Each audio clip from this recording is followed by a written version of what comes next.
This video will review the basics of class structure and creating objects from classes. The best metaphor I have for classes and objects is that a class is a template, like a car factory, and the objects are the cars that the factory makes. So when you build a class, it has the ability to make as many objects from it as you need, and allows you to control the objects independently using the methods associated with the class. So the methods are kind of like the actions of the car. So we're going to look at this class together, and then how it's used to make objects, and then we'll build a class from scratch. So we'll start by creating the class name. We'll use class to define it, and then class names are capitalized, open a curly bracket, and then we create the class variables.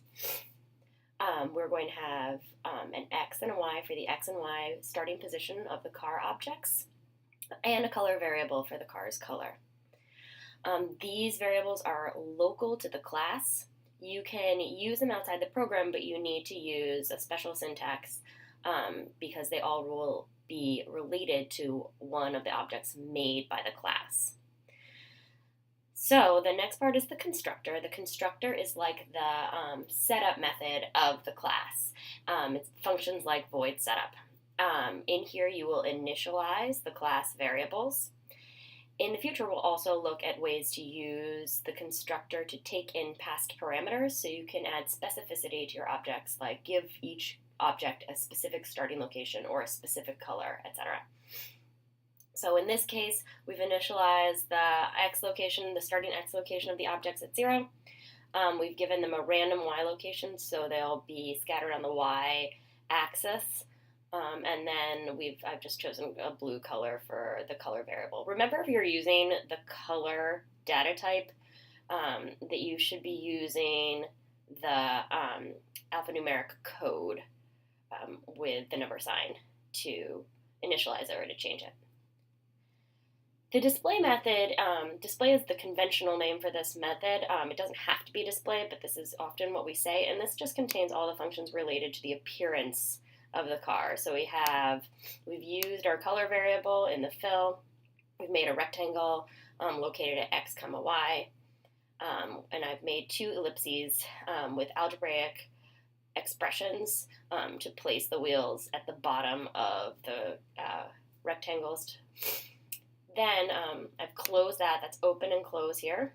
Then the next one we have is void drive, which just is an algebraic equation adding 3 onto the X location. So every time it's called in draw, it will add 3 onto that location. And then finally, there's a method down here called lights on, which just adds a little headlight to the front of the car. Then I've closed the whole class down here. Also keep in mind that the tab name for the class should be the same as the class name. Back in the main tab, which of course has the name that the program is saved as, at the top I've initialized 3 different car objects. I use the name of the class, like the data type, then I come up with a variable name for each of the objects. These are called instance variables. We call them objects or instance variables because they're an instance of the class. So car Jeep equals new car. There's nothing passed in parameter-wise into the constructor. So it's just an open close parentheses.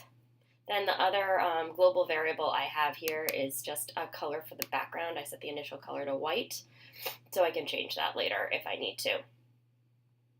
In draw, I've got my background using that white color to start out with, and then I'm using dot syntax to call each one of the display and drive methods on each one of these objects. So I say jeep.display. I can't just say plain old display because I have 3 different car objects, so it doesn't know which one I'm asking to display. So I need to say jeep.display, open close parentheses, jeep.drive, and then I'm doing the same thing for Volkswagen and for Ford. And then down here I have in a mouse press, the mouse is pressed, then the background changes, this is a dark gray, and then it's calling the lights on method for each one of these objects. So the way that will look is, got 3 cars driving, and if I hit the mouse, oops, let's try again, if I hit the mouse, those two, the lights will turn on. Let's try again. I think one of them is off screen. There we go. Let's see, they have those random locations. The background will stay gray once I release the mouse because I haven't said that the background changes back to white if the mouse is released. But the headlights will disappear because the lights on method is no longer there. So this is the general beginning of the class structure. There'll be a part 2 to this video where we'll build this together.